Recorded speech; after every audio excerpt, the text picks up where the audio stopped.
Hi. ഇന്ന് നമ്മളൊരു trip പോകുന്നത് ഗോവയ്ക്കാണ്. ഗോവയ്ക്ക് വേണ്ടി സ്റ്റാർട്ട് ചെയ്യാവുന്നത് കൊച്ചിയിൽ നിന്നാണ്. പക്ഷേ നമ്മൾ കൊച്ചിയിൽ കോഴിക്കോട് മാഹി തൊട്ടാണ് നമ്മൾ കാണിക്കുന്നത്. ഇതെല്ലാം ഫാമിലി ഒത്താണ് പോകുന്നത്. എല്ലാ ഫാമിലിയിലുള്ള ആൾക്കാർ വെട്ടാണ്. അപ്പോൾ ഇത് മാഹി ടൗണാണ്.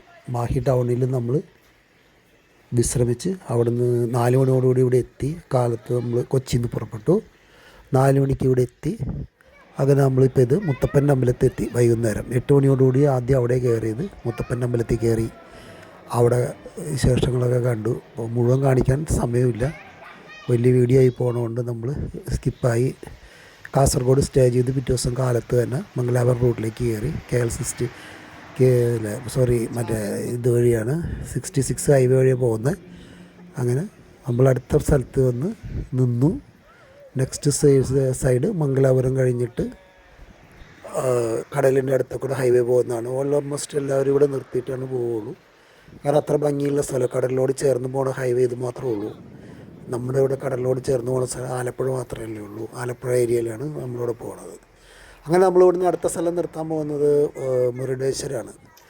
അപ്പോൾ എല്ലാവരും കടലിലേക്ക് ഇറങ്ങാനൊന്നും ഇവിടെ ഇത്തിരി പ്രശ്നത്തിലാണ്. കാരണം കടലിൽ ആഴക്കൂടുതലുള്ളതുകൊണ്ട് ഇവിടെ അങ്ങനെ ആരും ഇറങ്ങില്ല. കടലിൽ ഇറങ്ങൽ കുഴിക്കൽ പ്രശ്നമാണ്. കാരണം കംപ്ലീറ്റ് പുലിമുട്ടിട്ട് വെച്ചേക്കുക. കടൽ എപ്പോഴാണ് അടിച്ചുകൊണ്ട് പോകണമെന്ന് പറയാൻ പറ്റാത്തതുകൊണ്ട് ആണ് അങ്ങനെ ആരും കടലിലേക്ക് അങ്ങനെ ഇറങ്ങാത്തത്. ലൈഫ് ഇത് ആരൊന്നുമില്ല അവിടെ. എന്നാലും നമ്മളിവിടെ നിന്ന് കുറച്ച് നേരം അവിടെ സ്പെൻഡ് ചെയ്തിട്ട് നമ്മളോട് തന്നെ അടുത്ത സ്ഥലത്തേക്ക് സ്റ്റാർട്ട് ചെയ്യുവാണ്. അങ്ങനെ നമ്മളിത് എല്ലാവരും റെഡിയായി വണ്ടി കയറി. ഏകദേശം ഒരു 3 മണിയോടുകൂടി നമ്മൾ മുരുടേശ്വർ ആണ് അടുത്ത സ്റ്റേ ഉദ്ദേശിക്കുന്നത്. സ്റ്റേ അല്ല, അടുത്ത് ഇറങ്ങി കാണാനുള്ള സ്ഥലം. കാരണം അതിൻ്റെ ഇടയിലാണ് മൂകാംബിക ക്ഷേത്രം. മൂകാംബിക ക്ഷേത്രത്തിലൊന്നും പോകാൻ പറ്റില്ല, കാരണം ഇവിടുന്ന് കുറച്ച് ദൂരമുള്ളതുകൊണ്ട് നമുക്കിന്ന് വൈകുന്നേരം അവിടെ എത്തേണ്ടതാണ്. അപ്പോൾ നമ്മൾ വന്ന് നിൽക്കുന്നത് ഭക്ഷണം കഴിക്കാനാണ്. നമ്മൾ ഇപ്പം നിർത്തിയിരിക്കുന്നത്. ഇപ്പോൾ എല്ലാവരും ഭക്ഷണം കഴിക്കാൻ കയറി. കൂടില്ലാത്ത ഭക്ഷണമാണ്, വലിയ ഗുണമൊന്നുമില്ല. കർണാടകയാണ് സ്ഥലം, അതുകൊണ്ട് അത്ര വലിയ ഗുണമൊന്നും ഭക്ഷണത്തിന് പ്രതീക്ഷിക്കേണ്ട. കേരളത്തിലത്തെ പോലത്തെ ഫുഡല്ലല്ലോ. അങ്ങനെ നമ്മൾ ഭക്ഷണമൊക്കെ കഴിച്ചു ചില്ലായി. എല്ലാവരും ഉടനെ തന്നെ നമ്മൾ മുരുടേശ്വരേക്ക് എത്തി. അവിടുത്തെ വിശേഷങ്ങൾ നമുക്കൊരു മുരുടേശ്വരൻ്റെ വിശേഷങ്ങൾ പറയാം. ലോകത്തിലെ മൂന്നാമത്തെ ഏറ്റവും വലിയ ശിവപ്രതിമയാണ് ഈ മുരുടേശ്വറിൽ സ്ഥിതി ചെയ്യുന്നത്. മുരുടേശ്വരൻ്റെ ഐതിഹ്യം എന്താണെന്ന് വെച്ചാൽ രാവണനായിട്ട് ബന്ധപ്പെട്ട് കിടക്കുന്നതാണ്. രാവണൻ അമർത്യതയ്ക്ക് വേണ്ടിയിട്ട് ശിവൻ്റെ ആത്മാവ് കിട്ടിക്കഴിഞ്ഞാൽ അമർത്യത കൈവരിക്കാൻ പറ്റുന്നുള്ള ഉദ്ദേശത്തിൽ രാവണൻ ശിവനെ ആരാധിച്ചു. ശിവൻ പ്രത്യക്ഷപ്പെട്ടു, വരം കൊടുത്തു. ഇത് പുള്ളിയുടെ ആത്മലിംഗവും കൊടുത്തു കഴിഞ്ഞിട്ട് പറഞ്ഞു, ഇതെവിടെയെങ്കിലും വച്ച് കഴിഞ്ഞാൽ അതോടുകൂടി ഇത് അവിടെ ഉറച്ചു പോകും, പിന്നെ നിനക്കത് കൊണ്ടുപോകാൻ പറ്റില്ല, നിൻ്റെ അമർത്യത നേടാനും പറ്റില്ല. അപ്പോൾ ഇത് പുള്ളി കൊണ്ടുപോയി കഴിഞ്ഞപ്പോൾ ദേവന്മാരെല്ലാം ഇതറിഞ്ഞ് ഭൂമിയെല്ലാം പുള്ളി നശിപ്പിക്കും എന്ന് മനസ്സിലായിട്ട് അവർ വൈകുന്നേരം ആയിക്കഴിഞ്ഞാൽ ശിവഭഗവാനെ പ്രാർത്ഥനയിൽ മുഴുകേണ്ട ആളാണ് രാവണൻ. അങ്ങനെ ഗോകർണത്തോട് അടുത്ത് കഴിഞ്ഞപ്പോൾ ഇവരൊരു കൃത്രിമ സൂര്യാസ്തമയം ഉണ്ടാക്കിയിട്ട് അപ്പോൾ പുള്ളിക്ക് പ്രാർത്ഥനയ്ക്ക് വേണ്ടി പുള്ളി നിന്നപ്പോൾ ഗണപതി ഭഗവാനെയാണ് അത് ഏൽപ്പിച്ചത്. ഈ പുള്ളിയുടേത് എങ്ങനെയെങ്കിലും ഇത് മേടിച്ചെടുക്കണമെന്ന്. അങ്ങനെ ഗണപതി ഭഗവാൻ അവിടെ ഒരു ബ്രാഹ്മണ ബാലൻ്റെ വേഷത്തിൽ ചെന്നു. അങ്ങനെ പുള്ളി ഈ ആത്മലിംഗം പുള്ളിയുടെ കൊടുക്കും. ഗണപതി ഭഗവാന്റെ കൊടുത്തിട്ട് പറയും, ഞാൻ വരുമ്പോൾ തിരിച്ച് തന്നെ താഴ്ത്തു വയ്ക്കരുതെന്ന് പറയും.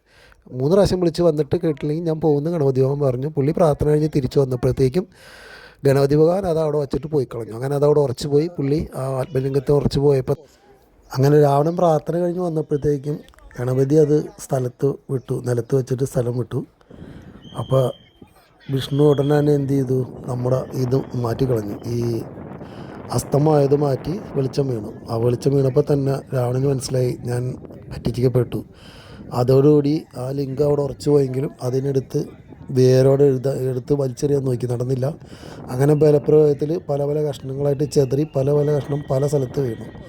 അങ്ങനെ പല സ്ഥലത്ത് സൂറത്ത് കല്ല് അങ്ങനെയുള്ള പല സ്ഥലത്തു നിന്ന് വീണു. അതിനകത്ത് ഒരു കഷ്ണം തുണി പോലെ ഉള്ള തുണിയാണ് ഇവിടെ വന്ന് മുരുടേശ്വറിൽ വീണത്. അങ്ങനെയാണ് മുരുടേശ്വർ എന്നുള്ള പേര് വീണത്. ഈ സ്ഥലം നമ്മളെല്ലാവരും ധാരാളം ടി വിയിൽ കണ്ടതാണ്. അർജുൻ എന്ന പുള്ളി തടിലോറിയായിട്ട് നേരെ ഈ ഇതിലേക്ക് വീണതും നാളുകൾ കഴിഞ്ഞിട്ടാണ് പുള്ളീനെ കിട്ടിയത്. അങ്ങനെ കുറച്ച് നേരം നമ്മളവിടെ നിന്ന് അർജുൻ്റെ ആത്മാവിന് വേണ്ടി നമ്മൾ വളരെ പ്രാർത്ഥിച്ചു. എല്ലാവരും മലയാളീസൊക്കെ ഇവിടെ നിൽക്കുന്നുണ്ട്. പുള്ളിയുടെ ആത്മാവിന് നിത്യശാന്തി കിട്ടട്ടെ. ഇനിയിപ്പോൾ നമ്മൾ ഗോവയിലേക്ക് എത്തി. ഏകദേശം 9 മണിയോട് കൂടിയിട്ടാണ് നമ്മൾ ഗോവയിലേക്ക് എത്തിയിരിക്കുന്നത്. ഗോവയിൽ സീ ബ്രിഡ്ജാണ് ഈ കാണുന്നത്. അതിൻ്റെ താഴത്തു കൂടിയാണ് പോയത്. മുകളിൽ കൂടെ ഉള്ളൊരു വീഡിയോ നമ്മൾ നേരത്തെ ഇട്ടിട്ടുണ്ട്, പണ്ട് ഇട്ടേക്കുന്നതാണ്. ഇനി നമ്മൾ ഭക്ഷണം കഴിക്കാനുള്ള പരിപാടികൾക്കുള്ള രാത്രി ഡിന്നറിനുള്ള അതിന് വേണ്ടിയിട്ട് ചെയ്യണം. ഡിന്നറിന് എല്ലാവരും വെയിറ്റ് ചെയ്യാം. 2 പേർ റൂം ബുക്ക് ചെയ്ത് അന്വേഷിക്കാൻ പോയി. കൊള്ളില്ലാത്ത റൂമായിരുന്നു. ബുക്ക് ചെയ്ത റൂമും പൈസയൊക്കെ തിരിച്ചു മേടിച്ച് തിരിച്ചു വന്നു. പുതിയൊരു സ്ഥലത്ത് നമ്മൾ റൂമിന് വേണ്ടിയിട്ട് പോയിട്ടുണ്ട്. റൂം നമ്മൾ എടുക്കാൻ പോയേക്കാണ്. അപ്പോൾ നാളെ കാലത്താണ് ഇനി പോണത്. ഇപ്പോൾ വാക്സ് മ്യൂസിയമാണ് ഈ കാണുന്നത്. ഇതിൻ്റെ ഫുൾ വീഡിയോ ഞാൻ വേറെ ഇടുന്നുണ്ട്. നമ്മൾ ഇതിൻ്റെ ഫുൾ വീഡിയോ വേറെ വാക്സ് മ്യൂസിയത്തിൻ്റെ മൊത്തത്തിൽ, അത് ചെറിയ വീഡിയോ ആണ്. എല്ലാം കൂടി കാണിക്കാൻ സമയമില്ലാത്തതുകൊണ്ട് ഇനി നമ്മൾ നെക്സ്റ്റ് പോകുന്നത് അഗോഡ ഫോർട്ടിലോട്ടാണ്. അഗോഡ ഫോർട്ട് അറിയാം. അഗോഡ ഫോർട്ട് ഒരു ഭയങ്കര ചരിത്ര സ്മാരകമാണ് പോർച്ചുഗീസുകാരെ ബന്ധപ്പെട്ട്. അതിനെക്കുറിച്ച് നമുക്കൊന്ന് പറയാം. അത് കഴിഞ്ഞ് ഗോവയിൽ കാണേണ്ട സ്ഥലങ്ങൾ എല്ലാം അറിയാം. 10 സ്ഥലങ്ങളുണ്ട്. ദൂത് സാഗർ ഒക്കെ മെയിൻ സ്ഥലങ്ങളാണ്.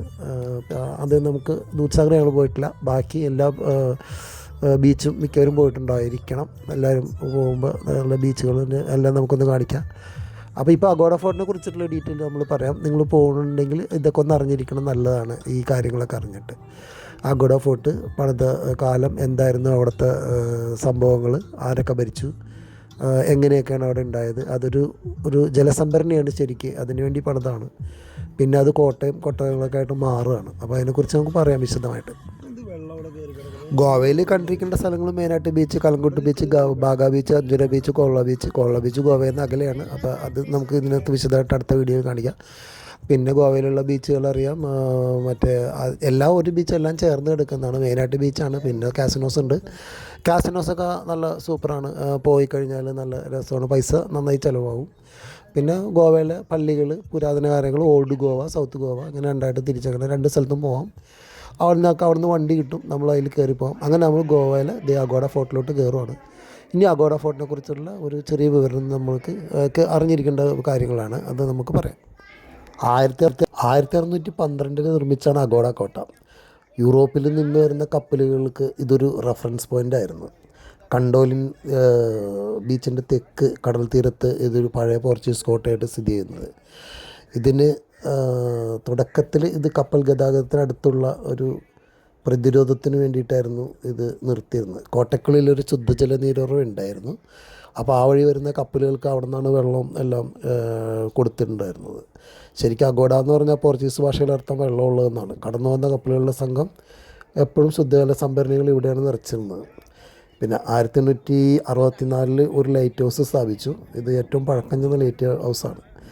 1612 നിർമ്മിച്ച കാലത്ത് 79 പീരങ്കികളുള്ള ഒരു ഗ്രാൻഡ് സ്റ്റാൻഡായിരുന്നു ഇത്.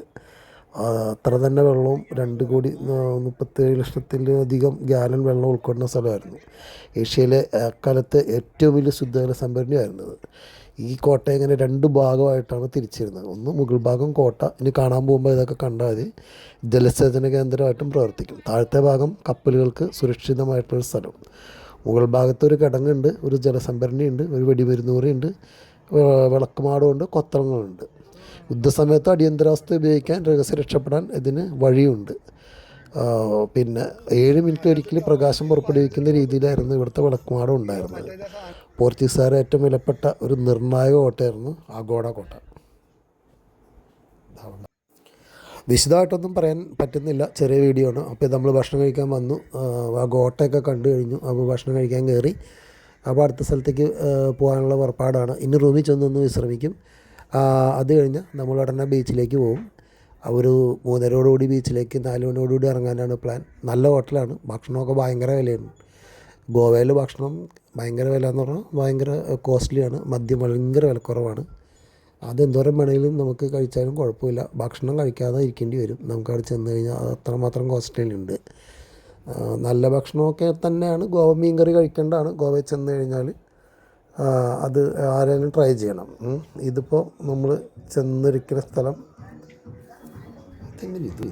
ബാഗ ബീച്ചാണ്. ബാഗ ബീച്ച്. വൈകുന്നേരത്തിലേക്ക് നമ്മൾ ബാഗ ബീച്ചിലേക്ക് ഒരു കടലിലൊരു ചെറിയ കുളി, പിന്നെ അങ്ങനെയൊക്കെ ഒന്ന് ഉദ്ദേശിച്ചിട്ടാണ് എല്ലാവരും പോകുന്നത്. പിള്ളേരൊക്കെ അത് റെഡിയായിട്ട് പോകുന്നുണ്ട്. അപ്പോൾ എല്ലാവരും കടൽ തീരത്തെത്തി. ബാഗ ബീച്ചിൻ്റെ അറ്റത്തുനിന്ന് നേരെ അങ്ങോട്ട് നോക്കിക്കഴിഞ്ഞാൽ ഈ പറയുന്ന എല്ലാ ബീച്ചും നമുക്ക് കാണാം. കണ്ടോലിൻ ബീച്ചിൻ്റെ അവിടെ വരെ നമുക്ക് കാണാൻ പറ്റും. ഇവിടെ നിന്ന് നോക്കിയാൽ കലങ്കുട്ട് ബീച്ച്, ബാഗ ബീച്ച്, നിർജ്ജന ബീച്ച് എല്ലാം നമുക്ക് കാണാം. പിന്നെയുള്ള ബീച്ച് നമുക്ക് വന്ന വഴിക്കാണ്. നമ്മൾ വണ്ടിയും കൊണ്ട് വന്ന വഴിക്കുള്ള ബീച്ചുകളാണ്. അവിടെ ഇറങ്ങാൻ ഇത്തിരി റിസ്ക്കാണ്. അപ്പോൾ ബീച്ചിലെ ഓരങ്ങളാണ്. അപ്പോൾ ശരിക്കും ഗോവയിൽ കാണേണ്ട സ്ഥലങ്ങൾ 10-17 സ്ഥലങ്ങളോളം ഉണ്ട്. അത് വേണമെങ്കിൽ നമുക്ക് ലിസ്റ്റ് പറയാം. Anjuna beach, Calangute beach, fort Aguada, Dudhsagar waterfalls, പിന്നെ lady of church immaculate conception, Anjuna flea market, ഒരു നൈറ്റ് ക്ലബ്ബ് ഉണ്ട് ടിറ്റോസ് എന്ന് പറഞ്ഞത്, ഇടയ്ക്കൊക്കെ തുറക്കുള്ളൂ, ദ്രാദിവ ആൻഡ് ഡോണ പൗല, പിന്നെ Chapora fort, Terekhol fort, Bom Jesus basilica, Bhagwan Mahavir wild life sanctuary, അത് കുറച്ച് അങ്ങോട്ട് പോകണം അവിടെ നിന്ന്, ബാഗ ബീച്ച്, പിന്നെ ഞാൻ ഓൾറെഡി ഇപ്പം നമ്മൾ പറഞ്ഞു, പിന്നെ ഒരു കേവ്സ് ഉണ്ട്, ലാംഗാവ് കേവ്സ്. ഇത്ര സ്ഥലങ്ങളാണ് ഏകദേശം നമുക്ക് അവിടെ ചെന്നാൽ കാണാൻ പറ്റുന്നത്. കൂടെ കൊള്ളോ ബീച്ച്, അത് പഴയ ഗോവയിൽ കൂടെ പോകണം.